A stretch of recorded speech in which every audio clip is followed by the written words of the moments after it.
ঘুরতে গিয়ে মারা গেলেন ইনফ্লুয়েন্সার ফারাহ। কি ঘটেছিল সেদিন? ইউরোপের দ্বীপ মাল্টায় ছুটি কাটানোর সময় এক ইয়টে হঠাৎ হৃদরোগে আক্রান্ত হন বিউটি ইনফ্লুয়েন্সার ফারহা আল কাদি।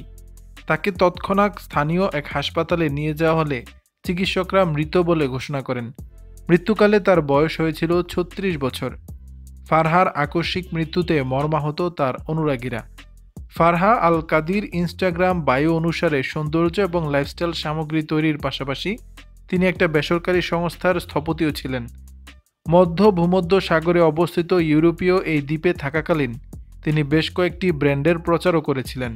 ফারহার শরীরে কোনো রকম আঘাতের চিহ্ন ছিল না বলেই জানা যায়। তবে ময়নাতদন্তের পরই সব সঠিকভাবে জানা সম্ভব বলে জানিয়েছে স্থানীয় পুলিশ। ফারহা আল কাদির শেষ ইনস্টাগ্রামে পোস্ট ছিল গত ৭ই জুন। গ্রিসের মাইকোনোসের এক রেস্তোরাঁ থেকে সেটি পোস্ট করেছিলেন ফারহা। তিনি নিজেকে ভ্রমণ আসক্ত এবং বাথরুম গায়ক হিসেবে বর্ণনা করেছিলেন।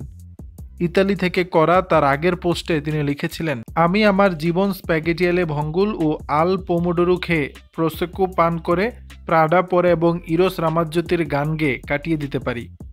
এই মৃত্যুর খবরে তিউনিসিয়ান বিউটি ইনফ্লুয়েন্সার সোলাইমা হেয়ুন লিখেছেন, ফারাহ আল কাদি সত্যি একজন দুর্দান্ত ব্যক্তি।